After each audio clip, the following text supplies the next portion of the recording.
Vejamos agora a lei de Stokes. A lei de Stokes é a lei física que governa ou que explica o que acontece quando um objeto passa no meio de um fluido. Nós sabemos que quando um objeto passa no meio de um fluido, esse fluido oferece resistência à passagem do objeto e, portanto, nós, por exemplo, nos exercícios de balística, quando devemos despreze a resistência ao ar, no fim de contas o que nós estamos a dizer é para desprezar este termo que é então agora estudado através da lei de Stokes. E muitas vezes essa força de resistência que o fluido oferece é então designada como força de Stokes. No caso mais simples ou no caso mais habitual, a lei de Stokes aplica-se quando nós consideramos um objeto esférico em queda dentro de um fluido. E quando um objeto está em queda dentro de um fluido, nós podemos basicamente considerar que sobre o objeto estão aplicadas três forças externas. Que forças são essas?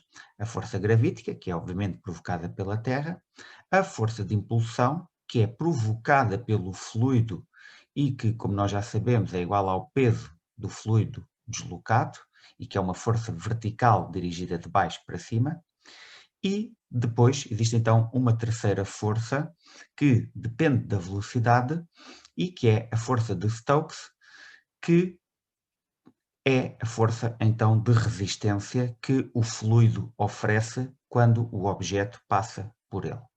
Esta força tem a particularidade de, sendo, nós podemos vê-la e é uma força de atrito, nós sabemos que a força de atrito tem como característica ser contrária à velocidade. E, portanto, esta força de Stokes, que vai aparecer sobre o objeto, será também ela contrária à velocidade.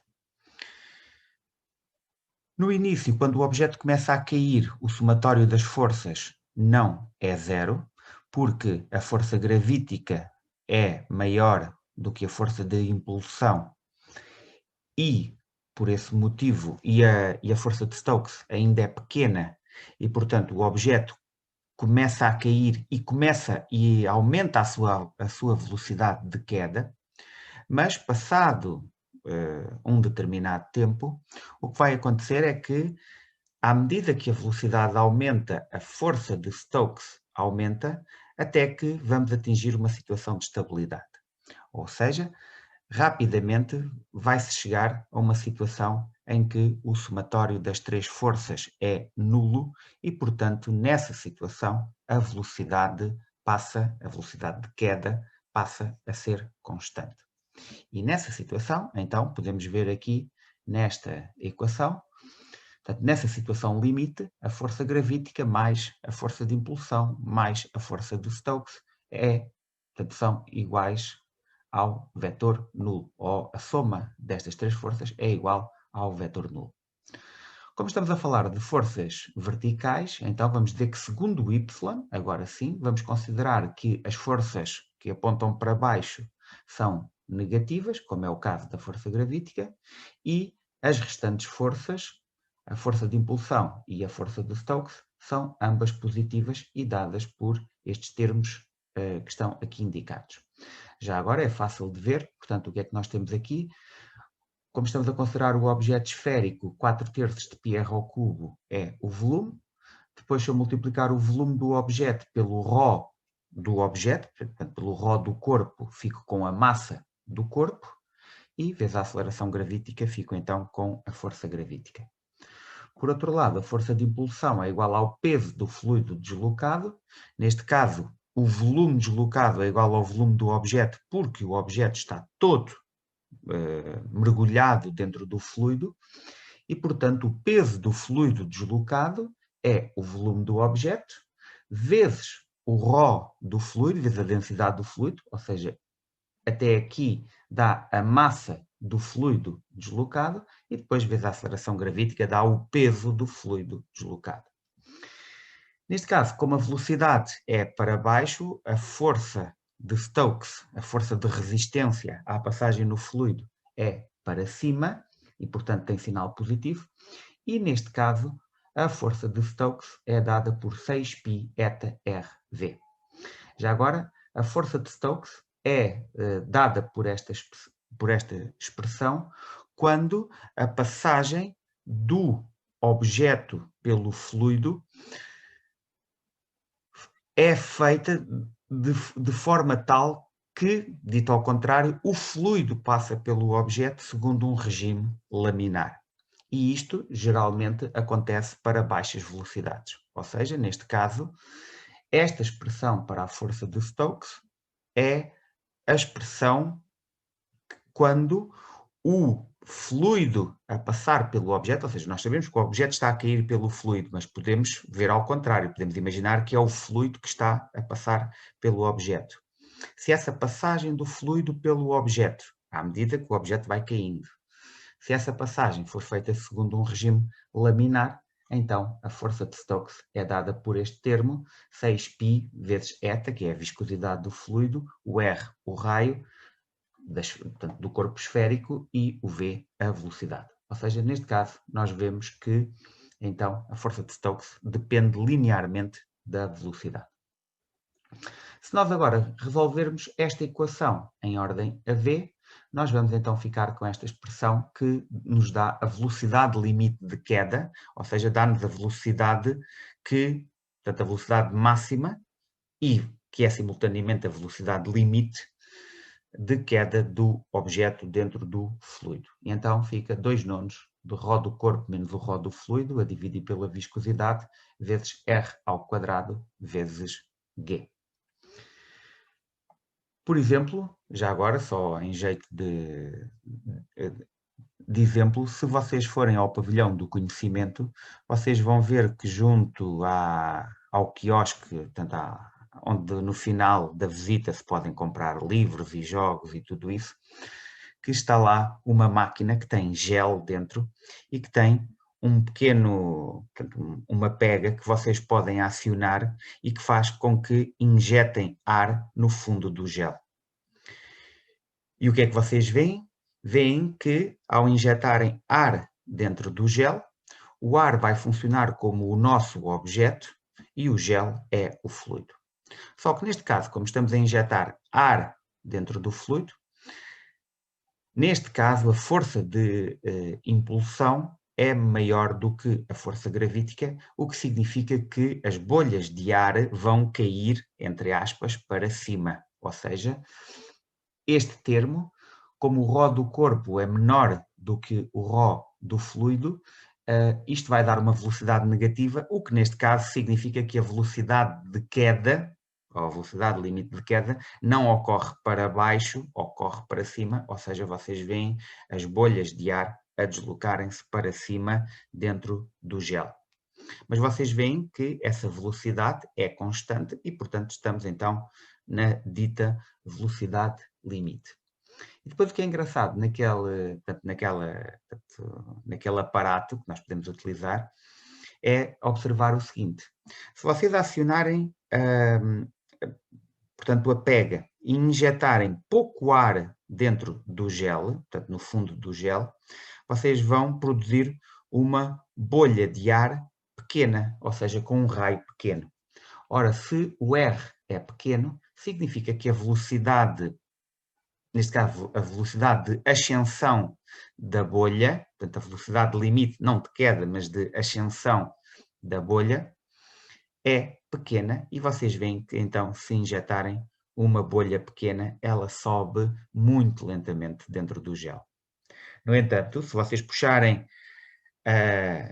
a tal manete mais acima e fizerem um movimento mais rápido e amplo, vocês vão injetar uma maior quantidade de ar, ou seja, vocês vão produzir uma bolha de ar maior.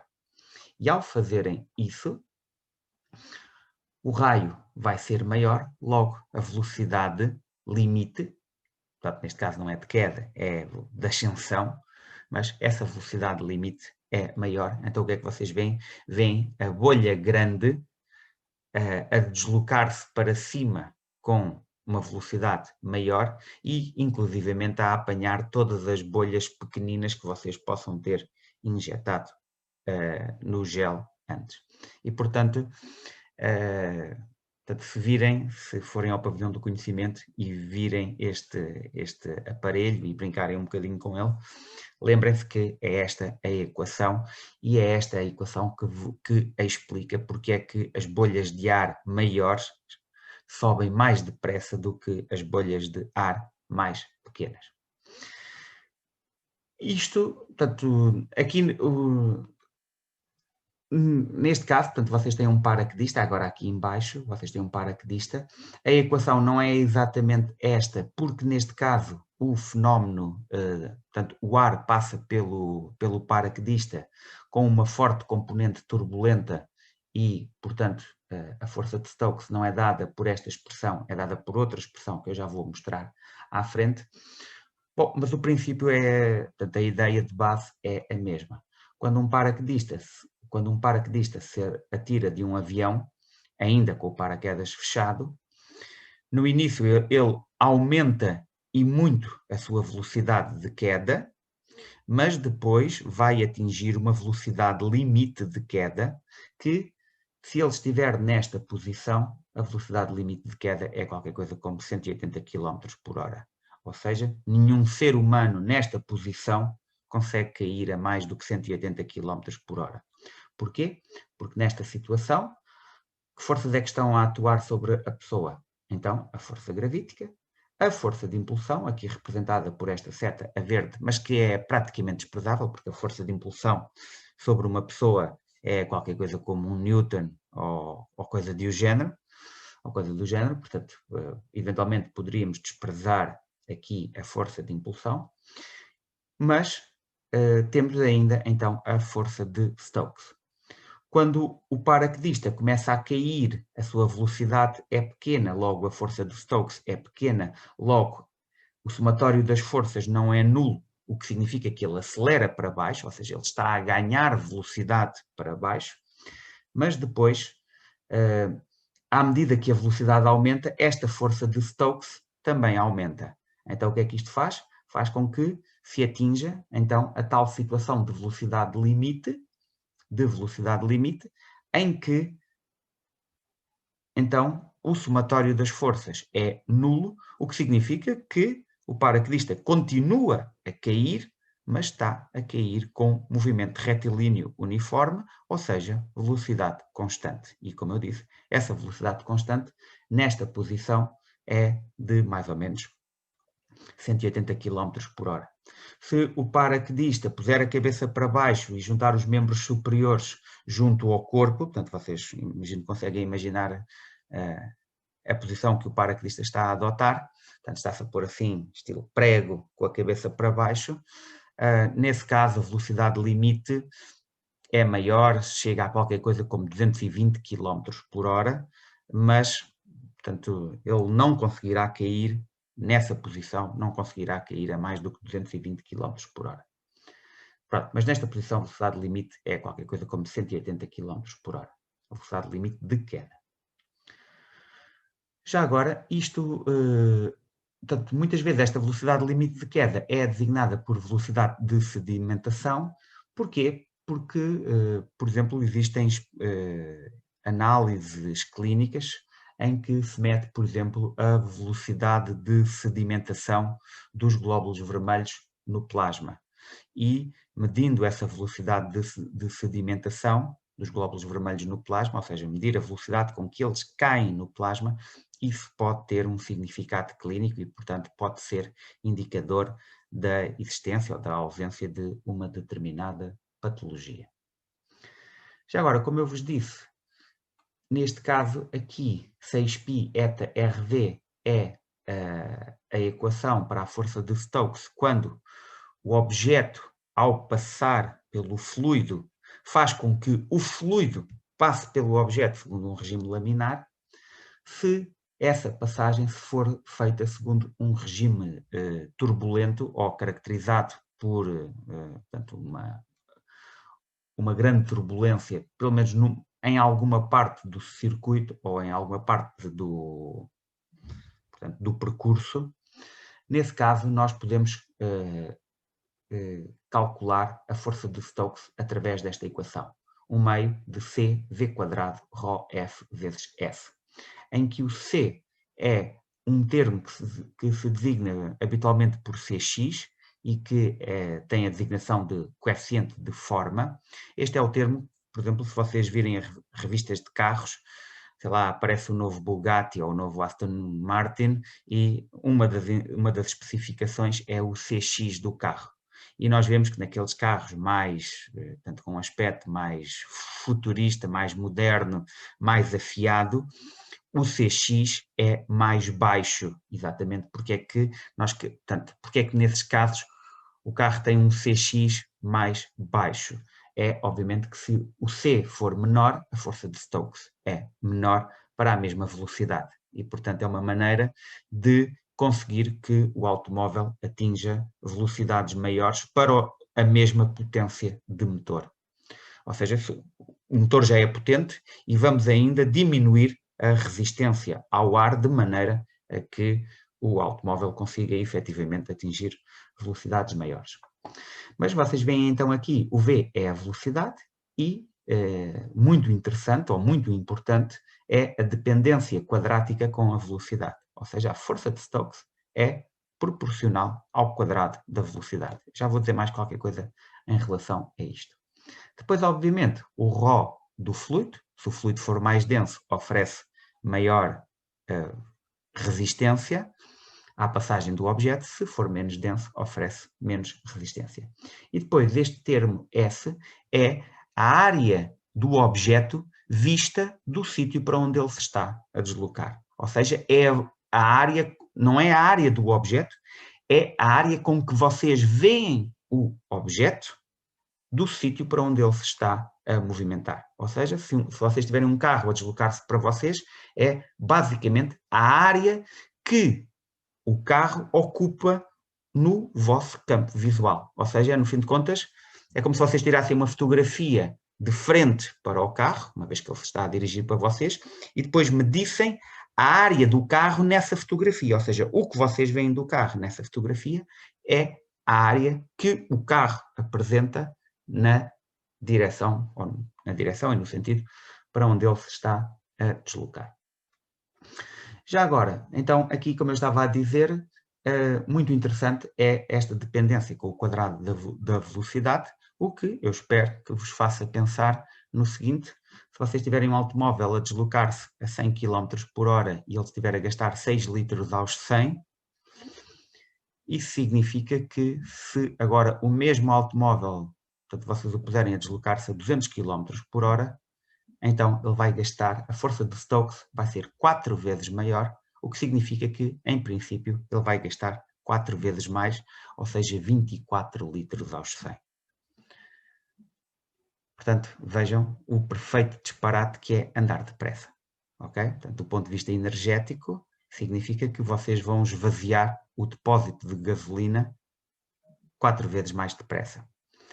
E, portanto, numa altura em que fala tanto de poupar o ambiente, quer dizer, gastar numa viagem ao Porto, em vez de gastar 18 litros, que é 3 vezes 6 litros aos 100, uma vez que a distância de Lisboa ao Porto é de 300 km. Portanto, se formos a 6 litros por 100 km, quer dizer, vamos gastar 18 litros. Se formos a 200 a hora, vamos gastar 24 vezes 3 litros, ou seja, vamos gastar 72 litros de combustível para fazer a mesma viagem ao Porto e para ganhar o quê? Bom, para chegar lá em metade do tempo. Pronto, em vez de demorarmos 3 horas, vamos... sim, em vez de demorarmos 3 horas, vamos demorar 1 hora e meia. Pronto, nessa hora e meia vamos ganhar assim muito, mas se não vamos ganhar assim tanto, e se calhar até vamos chegar lá e vamos estar à espera, então se calhar mais vale ir mais devagar. Poupa-se a carteira e poupa-se o planeta. E para além disso, não é só a questão do dinheiro na gasolina, tem a ver também com o desgaste da viatura, que é muito maior a 200 km por hora do que a 100 km por hora e, portanto, quer dizer, é o desgaste da viatura, é o desgaste do motor, é o desgaste das peças, é o desgaste dos pneus, é muitíssimo maior a altas velocidades do que a baixas velocidades. Portanto, se vocês um dia na vossa vida futura gostarem de dar dinheiro às gasolineiras e gostarem de dar dinheiro às oficinas, pois bem, e gostarem de correr o risco de, sei lá, se tiverem um pneu furado, partirem o carro todo e eventualmente ficarem gravemente feridos, se não pior, pronto, andem depressa. Se preferirem, epá, olha, levanto-me um bocadinho mais cedo, vou com calma, não gasto tanto dinheiro, mesmo que aconteça um imprevisto, ok, eu consigo dominar a situação e, portanto, não acontece nada de grave, bom, se calhar, então mais vale andar um bocadinho mais devagar e vocês vão poupar muito dinheiro. Eu conto-vos só uma ligeira história, muito rápida. Eu há 2 anos, sim, fiz uma viagem de 5.500 quilómetros na Alemanha, Suécia e Noruega, num carro que tinha alugado em Berlim, e o senhor do rentacar disse-me que eu naquela viagem ia gastar qualquer coisa como 600 euros de combustível. Eu fiz a viagem e gastei 275 euros de combustível. Ou seja, gastei menos de metade do que ele. Portanto, ele não fez a olho, ele simplesmente foi lá ao computador, que eles têm portanto, programas para estimar estes combustíveis, e portanto era lá os programas certinhos que os rentacars usam e que obviamente que são desenvolvidos por outros, que dizia que eu naquela viagem ia gastar 600 euros. E eu gastei menos de metade. E ele chegou ao fim e perguntou-me quanto é que eu tinha gasto em combustível, e eu disse-lhe que tinha gasto 275 euros de combustível, e ele simplesmente perguntou-me se eu tinha andado a empurrar o carro. Eu disse, não empurrei o carro. Guiei exatamente, e na Noruega o que não faltam é montanhas a subir e a descer. Pois, mas se calhar conduzi de maneira a poupar combustível, o que foi bom para poupar o ambiente e para poupar a minha carteira, porque assim sempre foram 300 euros que eu se calhar pude gastar em restaurantes ou num hotel melhor, numa noite ou noutra, e portanto foram 300 euros bons de ganhar em 23 dias. Portanto, as pessoas às vezes esquecem-se disto e gostam muito de dar dinheiro às gasolineiras e às oficinas e esquecem-se que muitas vezes é dinheiro bom de poupar. Ok. Vamos então agora falar aqui do número portanto, de um outro conceito que é o número de Reynolds.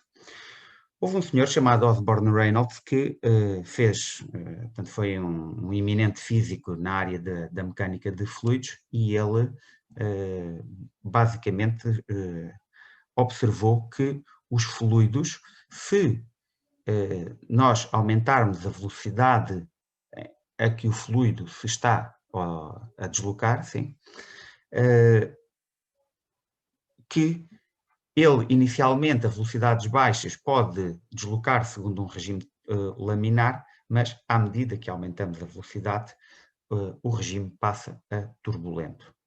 E então ele criou um aparato experimental que, já agora eu mostro-vos aqui, portanto isto é basicamente um tubo transparente, com uma forma aproximadamente cônica, portanto, deste lado do tubo a área da secção circular é grande, deste lado do tubo a área da secção circular é mais pequena, e ele basicamente coloca o fluido em movimento da esquerda para a direita dentro deste tubo. E o que é que nós sabemos? Pela lei de continuidade dos fluidos, sabemos que aqui, se a área é menor, a velocidade é menor, a área maior, velocidade menor, mas à medida que a área vai diminuindo, a velocidade tem que aumentar para que o fluxo seja constante. E realmente o que se observa é que, à medida que vamos andando da esquerda para a direita, a velocidade do fluido vai aumentando. Só que o que é que se observa? Observa-se que existe um ponto no tubo a partir da qual o fluido está efetivamente a deslocar-se cada vez mais depressa, mas começa a fazê-lo segundo um regime turbulento, que eu aqui indiquei aqui através destas setas com esta posição, ou seja, ele está-se a deslocar para a direita, mais rapidamente, mas começa a fazê-lo segundo um regime turbulento que visualmente é caracterizado pelo aparecimento de remoinhos. E, então, o que é que nós observamos? Observamos que do lado esquerdo temos um fluxo laminar, do lado direito temos um fluxo ou um regime turbulento. E o Sr. Osborne Reynolds fez uma série de contas e, basicamente, chegou a esta equação, que é uma equação mais ou menos empírica, que relaciona ou que permite calcular a velocidade crítica, ou seja, a velocidade acima da qual o fluido passa a ter um regime turbulento em função da viscosidade do fluido, da densidade do fluido e do raio, ou do diâmetro, mas neste caso do raio, do vaso ou do tubo em que o fluido se está a deslocar. E para além disso, ele observou ainda que existe aqui, portanto, para isto bater certo, ele precisava aqui de uma constante de proporcionalidade essa que ficou conhecida como número de Reynolds e que, para a grande maioria dos fluidos, toma um valor aproximadamente igual a 1000. Aproximadamente igual, mas não é igual. E depende de fluido para fluido. Ou seja, se calhar na água, eu agora não sei os valores de cor, mas é 998, se calhar para outro fluido é 997, sei lá, para azeite ou para álcool ou para outro. E, portanto, estes valores do número de Reynolds são muito próximos de 1000, razão pela qual, muitas vezes, até para simplificar, em vez de estarmos a consultar a tabela e, portanto, tabelas enormes à procura do número de Reynolds, vamos considerar que, na maioria dos casos, é próximo de 1000 e vamos fazer as contas com 1000. Já agora, se vocês consultarem um livro mais antigo, portanto, provavelmente vão ver, ou nesse livro vai estar escrito que o número de Reynolds é 2000 e não 1000. Quero que vocês, nessa altura, reparem numa coisa, portanto, não pensem, olha, foi o professor que se enganou e pôs 1000 e afinal é 2000. É que portanto, nesse livro, em que estiveram a dizer que o número de Reynolds é 2000, significa que aqui na equação, no denominador, em vez de estar o raio, vai estar o diâmetro. E, portanto, se do raio para o diâmetro eu multiplico por 2, quer dizer que tenho que multiplicar o numerador por 2.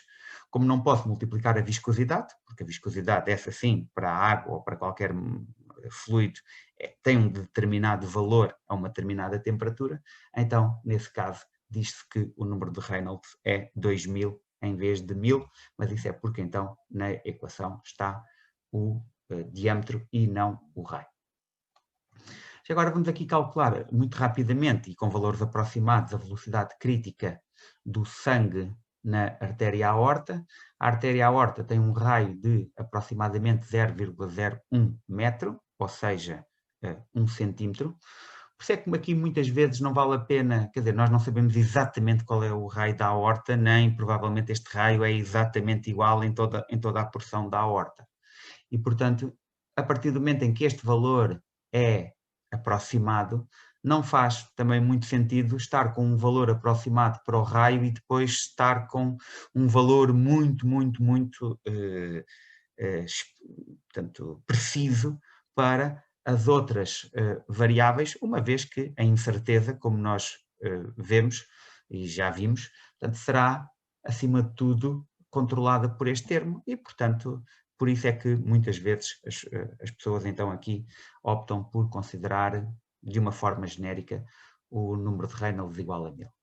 Mas pronto, mas se fizermos então a equação, portanto, número de Reynolds de 1000, viscosidade do sangue 4 vezes 10 elevado a menos 3 pascal segundo, densidade do sangue, ok, aqui estamos a considerar, só para o cálculo ficar mais simples, estamos a considerar a viscosidade da água, ok, nós sabemos que é um bocadinho superior, 1080 ou qualquer coisa desse género, mas pronto, estamos a considerar 1000 e então aqui o raio,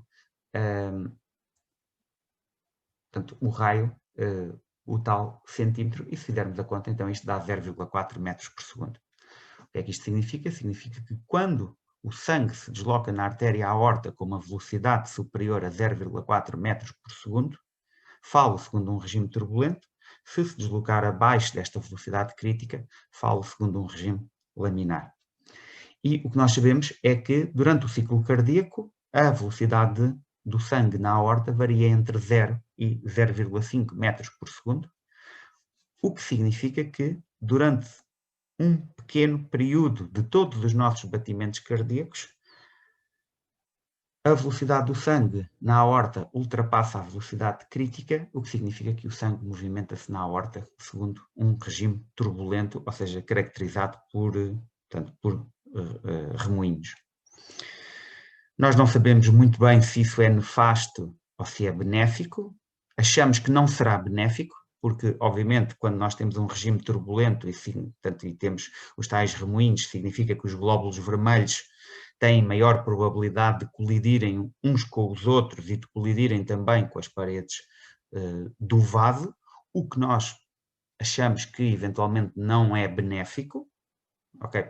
Temos a ideia que pelo menos não é benéfico, não sabemos se é prejudicial, mas pelo menos temos a ideia de que não é benéfico, mas eventualmente nada nos diz que um dia não vamos descobrir que afinal isso tem eventualmente uma determinada vantagem do ponto de vista ou evolutivo ou outro tipo de vantagem que eu confesso que neste momento desconheço. Mas pronto, ficam com esta ideia. Depois, noutros vasos, uma vez que o raio diminui, portanto, os vasos vão ficando com menor calibre, a velocidade crítica aumenta. Ou seja, se eu passar para um raio, tanto para um vaso com metade do raio, significa que a velocidade crítica passa de 0,4 para 0,8. Ou seja, só se o sangue se deslocasse a uma velocidade superior a 0,8 é que entraríamos num regime turbulento. Mas nós sabemos que onde o sangue anda mais depressa é na aorta, o que significa que depois, à medida que se vai,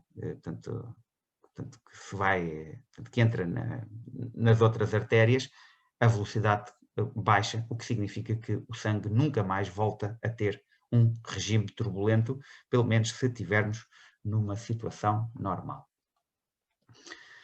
Já agora, portanto, aqui só dizer-vos que estas considerações são exatas para tubos lisos de diâmetro elevado e retilíneos e sem obstáculos ou estreitamentos e, portanto, nesses casos nós consideramos o número de Reynolds igual a 1000. Noutros casos, nós podemos considerar o número de Reynolds um valor mais baixo. Por exemplo, no cérebro nós consideramos o número de Reynolds igual a 100, portanto, 1 vezes 10 levantado a 2 e não vezes 10 levantado a 3, como está aqui, portanto, 1 vezes 10 levantado a 2.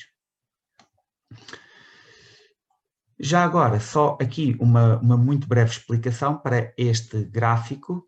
Este gráfico relaciona o fluxo em função da pressão ou da diferença de pressões que é aplicada ao sangue. E o que é que nós vemos?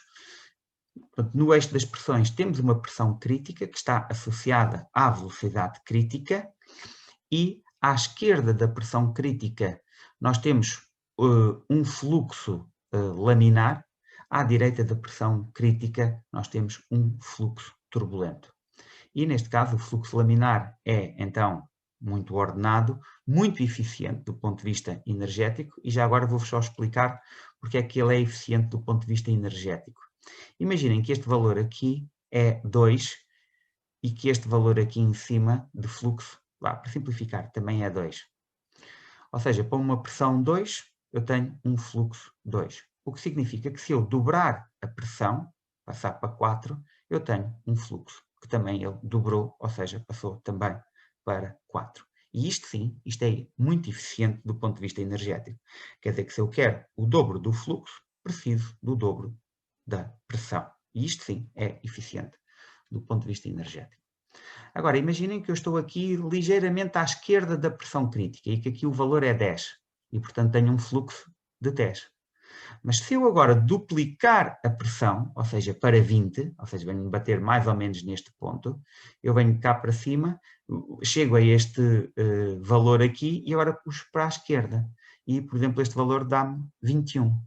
Ou seja, quer dizer que eu dupliquei a pressão de 20 para 40, mas o aumento do fluxo foi apenas de 5%, de 20 para 21. Deixa-me lá ver qual é o aumento percentual. Sim, 5%. Ok? Portanto, vejam, um aumento de 100% na pressão levou apenas a um aumento de 5% no fluxo. Ou seja, isto do ponto de vista energético é altamente ineficiente ou altamente desfavorável. E, portanto, nós no nosso corpo, bom, gostamos que o sangue se desloque efetivamente num regime laminar. Caso contrário, se deslocar segundo um regime turbulento, isso acarreterá um enorme dispêndio energético que, obviamente, nós não queremos que ocorra. Já agora, portanto, este gráfico aqui é um gráfico, pronto, académico, mas considerando uma artéria normal, se agora vocês tiverem uma artéria parcialmente obstruída, o gráfico modifica-se desta forma. E o que é que nós vemos? Bom, podemos ver de várias maneiras, que é para a mesma pressão numa artéria parcialmente obstruída, eu tenho menos fluxo do que tenho numa artéria normal, ou para ter o mesmo fluxo, numa artéria parcialmente obstruída, eu tenho que ter uma pressão maior do que tenho que ter numa artéria normal. E também posso, por exemplo, considerar este valor de fluxo aqui neste tracejado de cima. Portanto, para ter este fluxo, se a artéria estiver normal, eu ainda consigo que ele ocorra segundo um regime laminar e, portanto, a uma pressão abaixo da pressão crítica. Se a artéria estiver parcialmente obstruída, vejam, eu preciso de uma pressão muitíssimo maior, ou seja, já entro no regime turbulento e, portanto, tenho um enorme dispêndio de energia.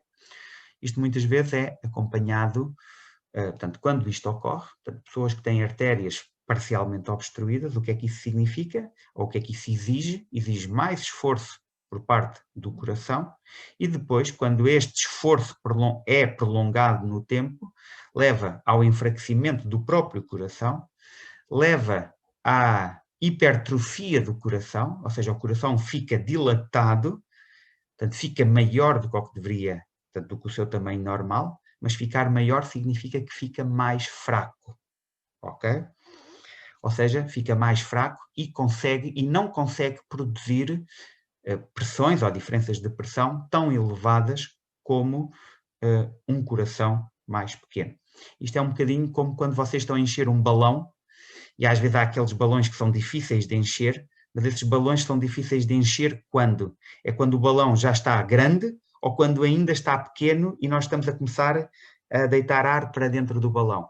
É nessa situação que o balão custa mais a encher. E muitas vezes a gente até tem que parar e respirar mais fundo para começar a encher o balão. Ou seja, o que significa que ele, quando está mais pequeno, oferece mais resistência a ser expandido. Ou seja, ele consegue fazer mais força sobre o ar que nós estamos a tentar atirar para dentro do balão.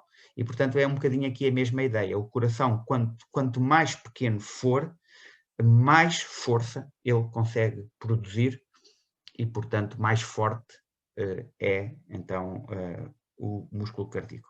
Isto já agora também é descrito por uma lei física da mecânica dos fluidos, que se chama Lei de Laplace, que nós já não teremos tempo para ver, mas se um dia, portanto, pesquisarem, portanto, encontrarão essa informação. Portanto, Lei de Laplace. Pronto, já agora só dizer uma última coisa. Estas questões sobre o número de Reynolds são válidas quando o perfil de velocidade já se encontra totalmente desenvolvido. Portanto, imaginem que vocês têm um fluido a entrar dentro de um vaso. Ao início o perfil de velocidades é assim, depois é assim, depois é assim, e só passado alguma distância, portanto aqui que nós chamamos a região de entrada, só passado alguma distância é que então o perfil de velocidades está perfeitamente desenvolvido e, portanto, estas considerações são válidas nestas condições. Pronto, estão aqui mais 2 exercícios. Deixem-me agora só muito rapidamente mencionar algumas propriedades do fluxo sanguíneo. Primeiro, o sangue é um fluido não newtoniano, o que faz com que o perfil de velocidades não seja este perfil ogival que está aqui indicado como Poiseuille Flow e passe a ser um perfil que nós também podemos considerar ogival, mas é uma ogiva achatada e, portanto, o perfil de velocidades é este que está indicado aqui. Depois, sendo um fluido não newtoniano, significa que a viscosidade do sangue, para além de variar com as propriedades do fluido, ou seja, com as propriedades físicas do fluido, nomeadamente a densidade e a temperatura, também varia com outras propriedades que não são do fluido. E que propriedades são essas? A velocidade, a tensão de deformação que eu exerço sobre o fluido, o diâmetro do vaso em que o fluido se está a deslocar ou, por exemplo, a curvatura do vaso. Portanto, vejam que tudo isto são parâmetros que influenciam a viscosidade, mas que não são propriedades do sangue. Ou seja, a velocidade do sangue não é uma propriedade do sangue. O diâmetro do vaso não é uma propriedade do sangue. Ok? Pronto. Já agora, vamos ver então como é que a viscosidade, vamos ver muito rapidamente como é que a viscosidade varia com estes outros parâmetros que não são característicos do sangue.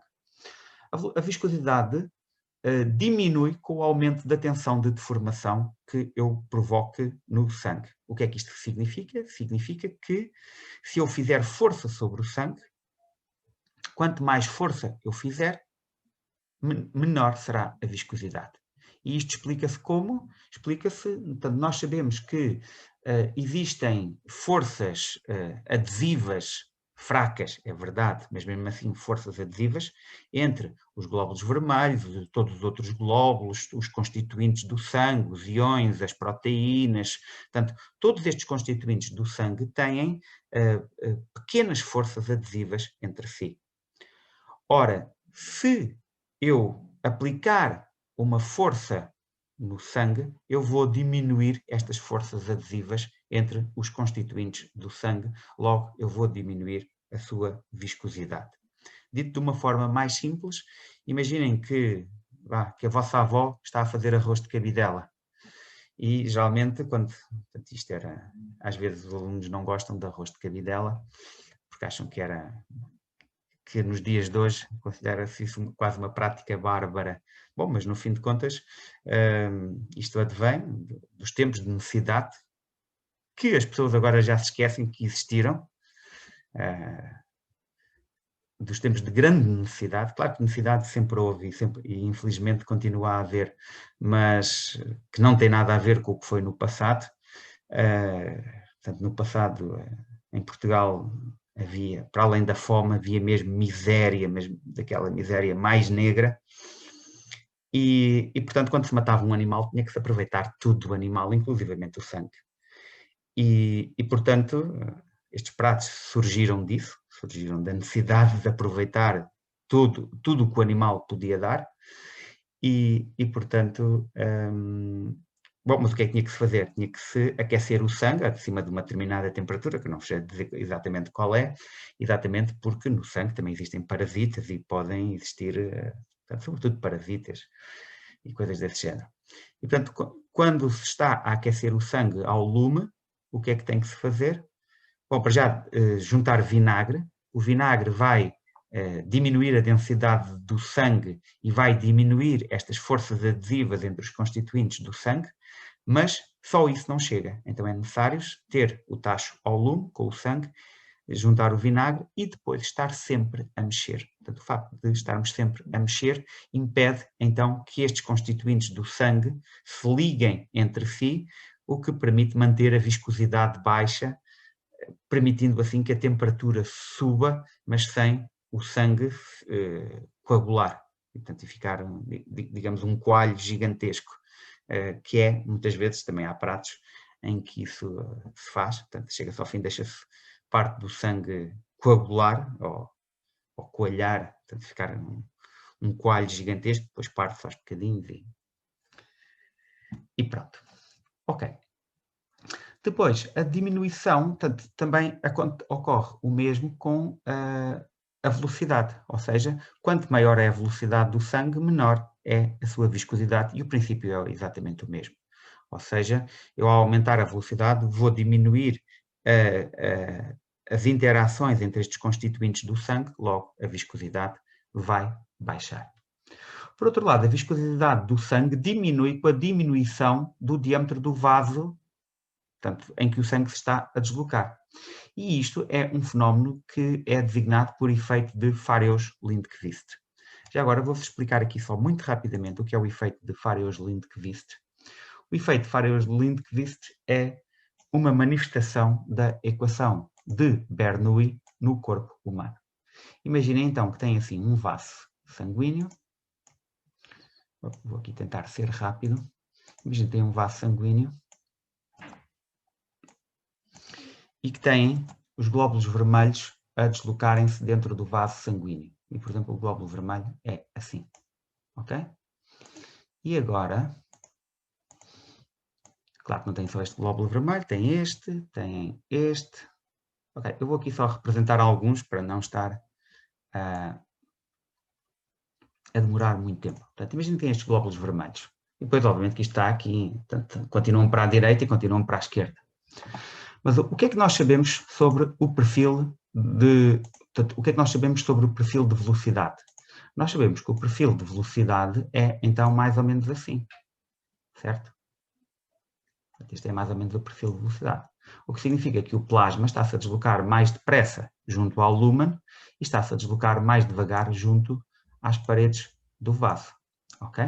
Portanto, estas setas representam a velocidade se o objeto estiver nesta posição, nesta, nesta, nesta ou nesta. E, portanto, quanto mais junto ao centro estiverem, maior é a velocidade do plasma. E agora, imaginem então um glóbulo vermelho aqui. Ora, vocês veem que o plasma está-se a deslocar mais depressa junto ao centro e mais devagar junto à periferia. O que é que isto significa? Isto significa, então, que o glóbulo vermelho, neste caso, vai ser posto a rodar no sentido anti-horário. Já agora, se o glóbulo vermelho estiver mais para baixo, este é posto a rodar no sentido horário. Ok? E agora, o que é que vai acontecer? O que vai acontecer é que o glóbulo vermelho a rodar este de cima, a rodar no sentido anti-horário, ele vai facilitar a passagem do plasma que está abaixo dele, porque ele vai estar a rodar neste sentido assim, e, portanto, ele vai facilitar a passagem do plasma que está mais junto ao centro e vai dificultar a passagem do plasma que está mais próximo da periferia do vaso. Um bocadinho como aquele efeito que eu expliquei quando o Ronaldo dá um pontapé numa bola ou quando nós atiramos uma bola de ténis com efeito. Exatamente o mesmo, portanto, o mesmo princípio. E a combinação do facto da velocidade aqui já ser maior e para além do facto de o glóbulo vermelho estar a rodar e a facilitar a passagem do plasma junto ao centro e dificultar a passagem do plasma junto à periferia, isso vai fazer com que, então, aqui realmente a velocidade é maior, velocidade maior, pressão menor, o que significa que deste lado do glóbulo vermelho vai aparecer uma baixa pressão e deste lado do glóbulo vermelho vai aparecer uma alta pressão. Ora, nós sabemos que os fluidos têm tendência a ir das altas pressões para as baixas pressões, então o que isso significa é que sobre o glóbulo vermelho vai aparecer uma força assim. Bom, e já agora aqui também teremos uma alta pressão e, portanto, sobre este glóbulo vermelho vai aparecer uma força assim. Ou seja, estas forças vão ter tendência a empurrar os glóbulos vermelhos para o centro do vaso.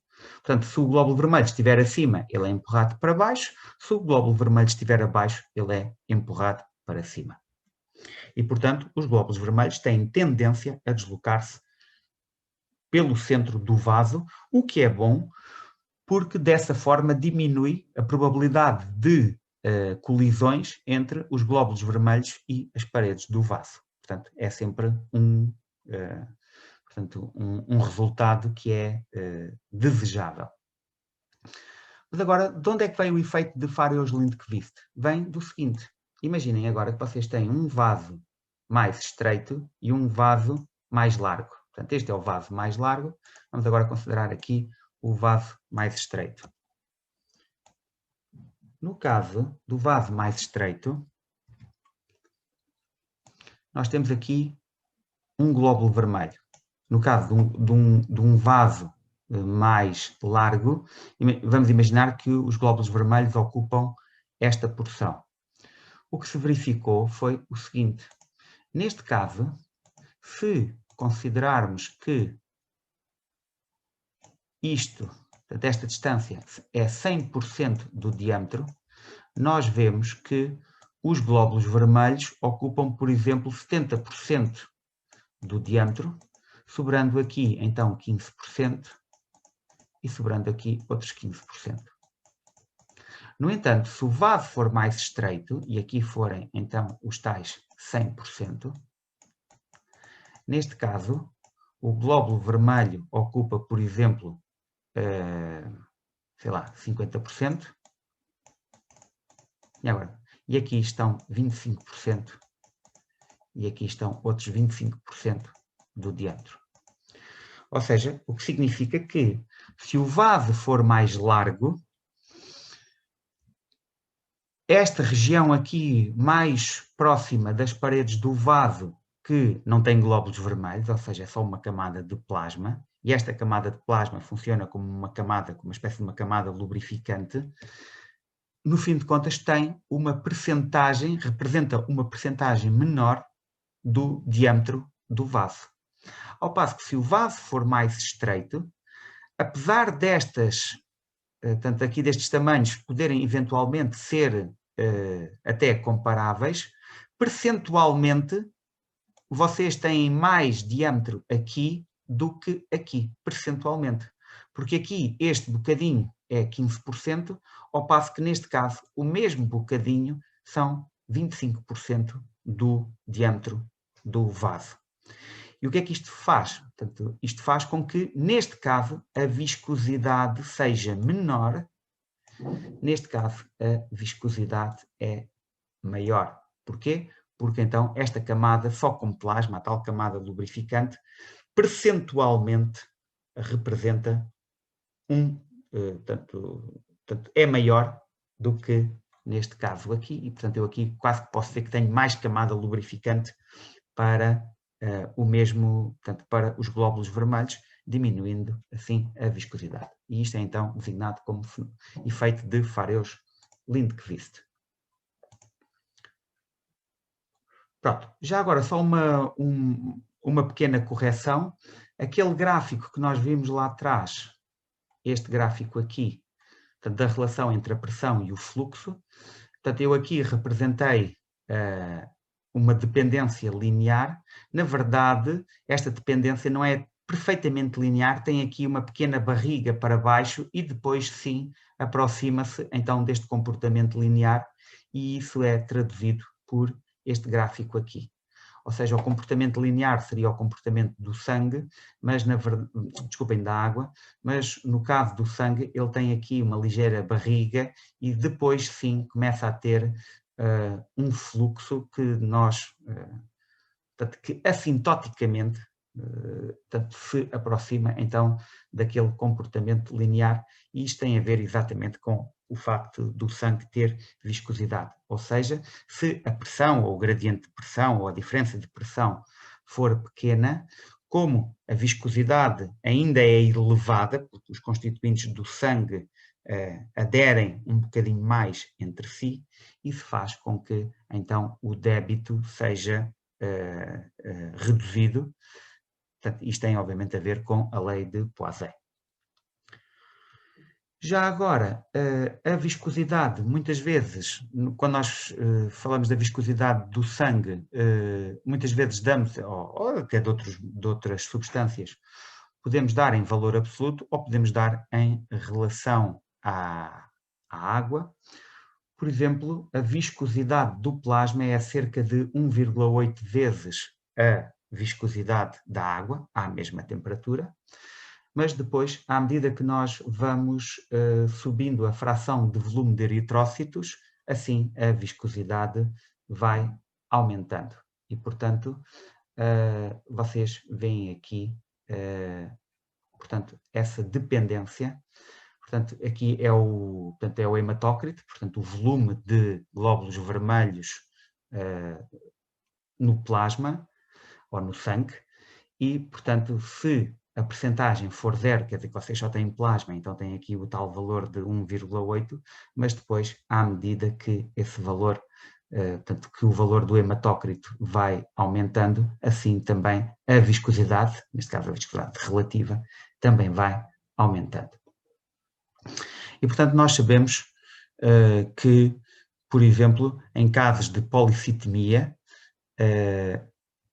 ou, por exemplo, em casos de, por exemplo, de DPOC, portanto, a doença pulmonar obstrutiva crónica, a viscosidade do sangue aumenta e, já agora, a policitemia é, digamos, o contrário da anemia. No caso de anemia, a viscosidade do sangue diminui.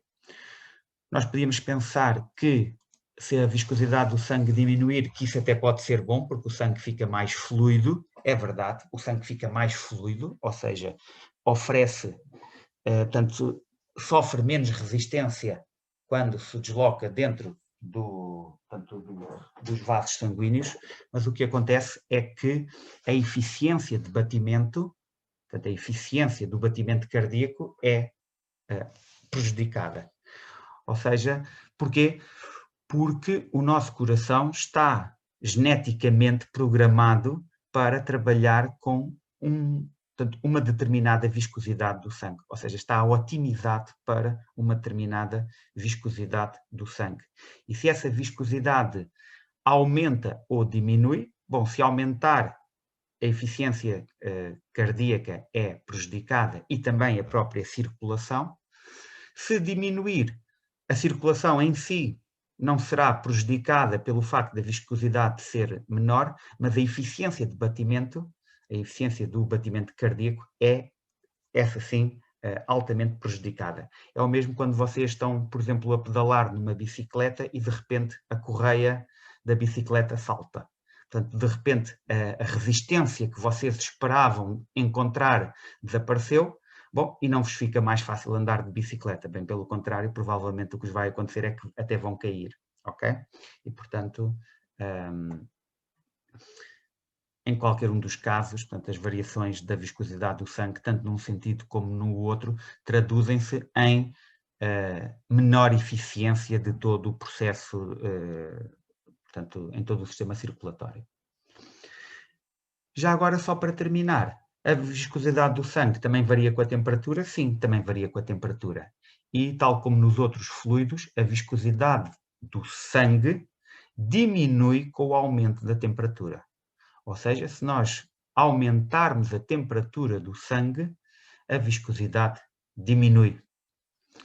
No entanto, isto é raro, muito raro acontecer, uma vez que portanto, a temperatura do nosso sangue é mantida a 37 graus, e, portanto, existem uma série de mecanismos que visam efetivamente garantir que a temperatura do sangue é mantida a 37 graus.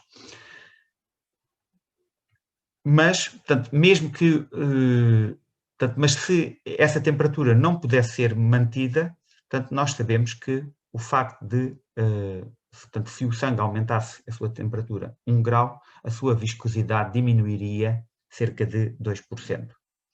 No entanto, por exemplo, se um dia estiver com uma temperatura elevada, nós vemos exatamente o oposto, ou seja, nós vemos as pessoas desmaiar, como se costuma dizer, com o calor.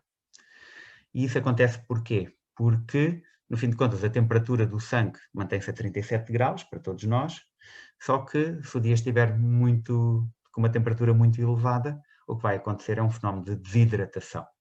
E quando nós estamos desidratados, a viscosidade do sangue aumenta e, nesse caso, portanto, se a viscosidade do sangue aumenta, significa que a circulação fica prejudicada e, portanto, será mais difícil o sangue chegar ao nosso cérebro e, portanto, quando isso começa a acontecer, bom, o mecanismo de emergência que o nosso corpo produziu foi desmaiar, e o desmaiar mais não é do que dizer ao nosso corpo, por favor, deita-te, para que o sangue chegue mais depressa a mim, neste caso ao cérebro, e, portanto, é um mecanismo de emergência para, portanto, para que o sangue não falte ao cérebro. Pronto. Caríssimos, estão aqui só mais dois exercícios. Termino aqui, então, portanto, termina aqui esta apresentação. Muito obrigado a todos. Com licença.